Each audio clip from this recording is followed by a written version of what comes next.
नमस्कार मित्रांनो, तर आम्ही आला आहात आता आगळगावच्या पुलावर आणि आम्हाला जायचं होतं मित्रांनो काटेगावला. तर विषय आता असा झालेला आहे, आगळगावच्या पुलाहून भरपूर पाणी आहे आणि अलीकडे पण वाहनं उभी आहेत आणि पलीकडे पण. आता मी तुम्हाला दाखवतो, हे बघा, हे पूर्ण इथं आम्ही पण उभा आहात आणि पूर्ण गाड्या लागलेल्या आहेत, हे बघा. आणि सगळी माणसं थांबलेली आहेत अलीकडं आणि पलीकडे पण तेवढीच लोक आहेत ती. आणि जाता येणार नाही कारण की पाणी भरपूर आहे. हे बघा आता 10 वाजेपर्यंत आता हे बघा पाणी,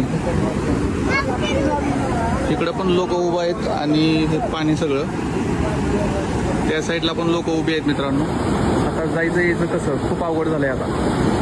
हे बघा एवढं पाणी मित्रांनो, तर टू व्हीलर तर जाणं शक्यच नाही आहे आणि बसचा पण प्रॉब्लेम होणार आहे.